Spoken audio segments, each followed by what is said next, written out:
The over-under looks like the easiest bet on the board. Pick a number. Will the game go higher or lower? Done. That's exactly why it's a trap. The total is the second most bet market in baseball, and most people bet it on vibes. The book knows that, so it shades the number to take your money before the first pitch is even thrown. Today, I'm going to show you the 5 things that actually move a total, the ones the books models price in and you probably don't. By the end, you'll never look at a posted number the same way. The public is an over machine. Here's the first thing you have to understand. The public loves the over. Why? Because rooting for the runs is fun. Nobody buys a ticket, sits down with a beer, and roots for a 2-to-1 pitcher's duel. They want dingers. So recreational money piles into the over night after night, and the book knows that.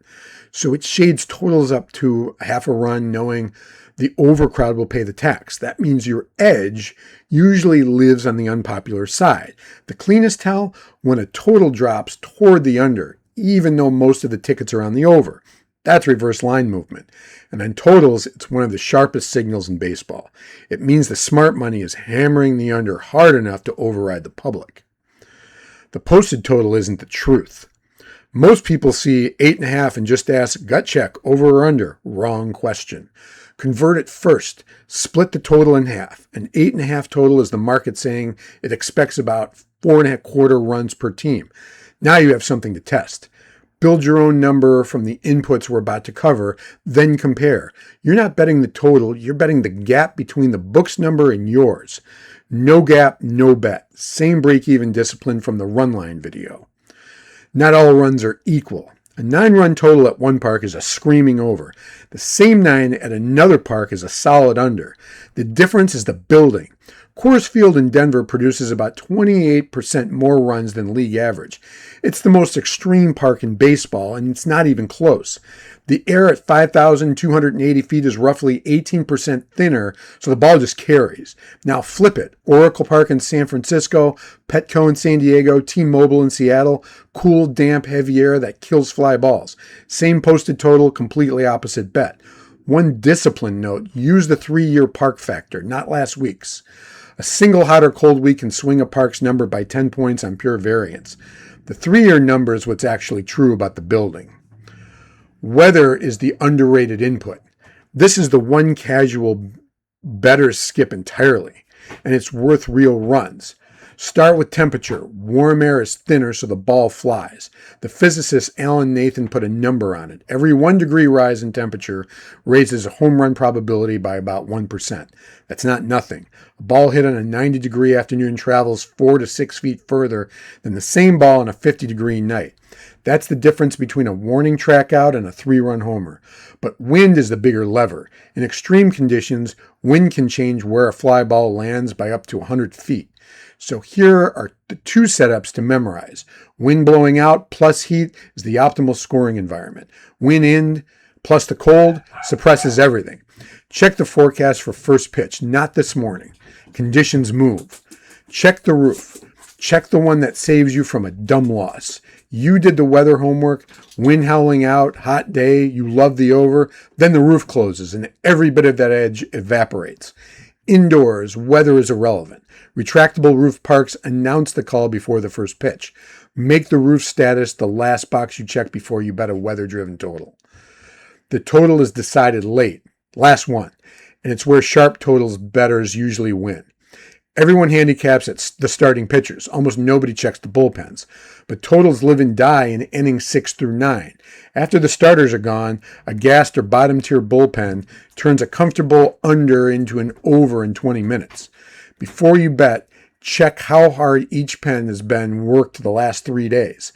A team in its 3rd straight bullpen game is a quiet over signal the public never looks at. Let's look at a live demo on Heater and see how we analyze this. All right, so we're going to go to Heater, Major League Baseball. Today's games. Giants Diamondbacks has an over-under of 9. So let's take a look at that one. That one is being played in Arizona. I happen to know that the temperature is very hot in Arizona because I just checked the weather. So we could be looking at an over because, again, balls fly out when it's hotter.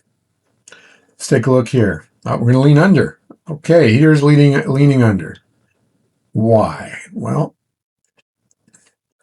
Chase Field's historically a hitter's park, and 97 degrees out there. But the starting pitcher for the Diamondbacks has got a 2.27 ERA and a 1.21 WHIP. That's an ace. He's very good. The Giants, well, their pitcher's got a 5.49 ERA, so that's not great. Neither offense is very good, so that would mitigate to the under. And both offenses are cold right now. Value check.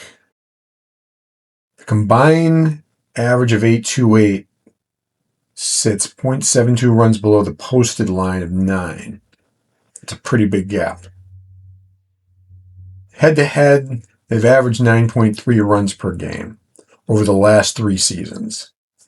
And let's see. Counterpoint is that, yeah, it's 97 degrees, balls fly out. Giants starter, not very good at 5.49 ERA. But a run suppressive environment with the dominant Diamondback starter and 2 crappy offenses. So also at minus 104, that's better line value than the minus 118 the over is giving you. So I'm probably going to play this one, and I'm probably going to play it on the under. So that's the total. The public bets overs, the book shades the number, and the real answer lives in the park, the weather, the roof, and the bullpen. Convert the line, build your own number, bet the gap. The book's models already do all of this. Now you can too. Heater runs all the math on every game, every night. The link's in the description, and here's where we go next.